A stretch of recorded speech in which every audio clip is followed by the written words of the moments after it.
بسم اللہ الرحمن الرحیم۔ السلام علیکم ورحمۃ اللہ وبرکاتہ۔ صلاۃ الحاجت کا خاص طریقہ۔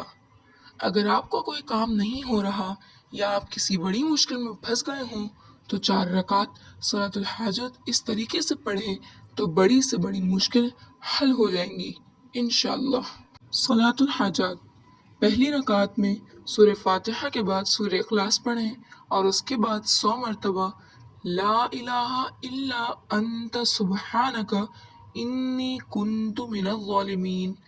دوسری رکعت میں بھی سورہ فاتحہ کے بعد سورہ اخلاص پڑھیں، پھر 100 مرتبہ رب انی مسنی الضر وانت ارحم الراحمین۔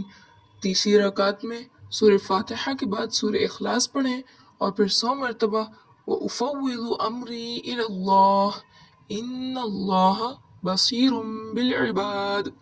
چوتھی رکعت میں بھی سورہ فاتحہ کے بعد سورہ اخلاص پڑھ کر 100 مرتبہ حسبنا اللہ ونعم الوکیل نعم المولا ونعم النصیر، پھر سلام پھیرنے کے بعد 100 مرتبہ درود شریف پڑھیں، پھر سجدے میں جا کر 100 مرتبہ رب انی مغلوب فانتصر، پھر سجدے سے اٹھ کر دوبارہ 100 مرتبہ درود شریف پڑھیں۔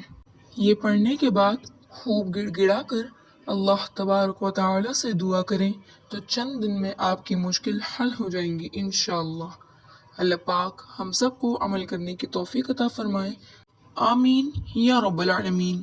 اگر آپ کو یہ ویڈیو پسند آئی ہو تو اس ویڈیو کو لائک کریں، شیئر کریں اور ہمارا چینل ضرور سبسکرائب کریں تاکہ آنے والی مزید ویڈیو آپ تک بآسانی پہنچ سکے۔ شکریہ۔